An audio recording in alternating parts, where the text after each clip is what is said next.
इस वीडियो में हम डिस्कस करेंगे आज की कुछ इम्पॉर्टेंट खबरों के ऊपर। तो अगर आपने हमारे channel GTV education and exam को सब्सक्राइब नहीं किया है तो प्लीज़ सब्सक्राइब कर लीजिए और डेली अपडेट्स के लिए आप हमारे टेलीग्राम ग्रुप को भी ज्वाइन कर सकते हैं, जिसका लिंक हमने डिस्क्रिप्शन में नीचे दे दिया है।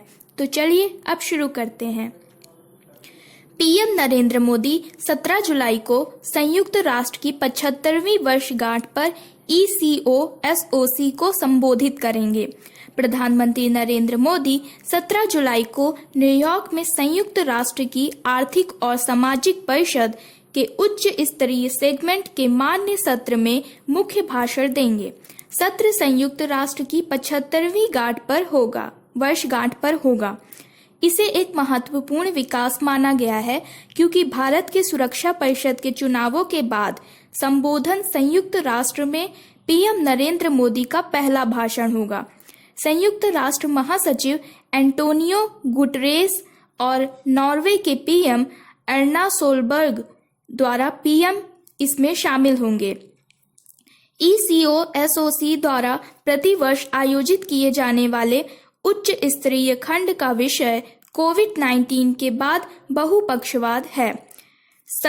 75वीं वर्षगांठ पर हमें किस प्रकार के यूनाइटेड नेशंस की आवश्यकता है, पीएम नरेंद्र मोदी ने इससे पहले 22 जनवरी 2016 को ECOSOC की 70वीं वर्षगांठ पर अपना संबोधन दिया था।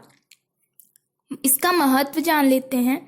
17 जुलाई को होने वाले कार्यक्रम का अपना विशेष महत्व है क्योंकि यह पहला अवसर होगा जिसमें पीएम नरेंद्र मोदी 17 जून 2020 को सुरक्षा परिषद के गैर स्थायी सदस्य के रूप में भारत के चुनाव के बाद से संयुक्त राष्ट्र की व्यापक सदस्यता को संबोधित करेंगे।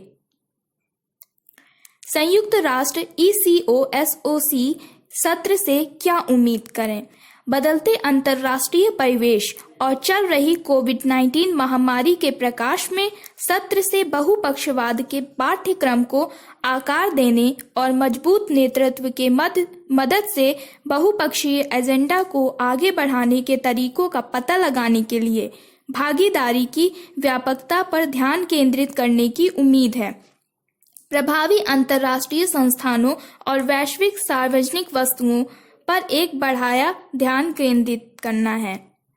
UNSC में भारत गैर स्थायी सदस्य के रूप में जीता। 17 जून 2020 को भारत ने कुल 192 मतदानों में से 184 वोटों के साथ 8वीं बार गैर स्थायी सीट जीती। भारत एशियाई प्रशांत क्षेत्रीय समूह से एकल समर्थित उम्मीदवार के रूप में उभरा। देश को 5 राष्ट्र श्रेष्ठ समूहों का स्थायी सदस्य बनाने के लिए एक बड़ा धक्का दिया गया, जिसमें UK, US, चीन, रूस और फ्रांस शामिल हैं।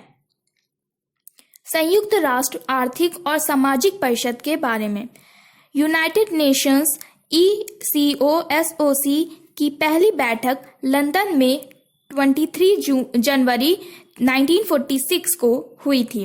1946 में भारत ECOSOC का पहला अध्यक्ष था और ECOSOC की उद्घाटन अध्यक्षता भारत की श्री रामास्वामी मुदलियार ने की थी।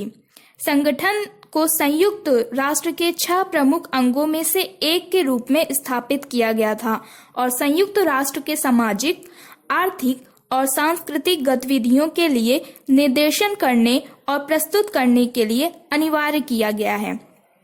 इसमें अंतर्राष्ट्रीय सामाजिक और आर्थिक सहयोग और विकास को आगे बढ़ाने की भी जिम्मेदारी है।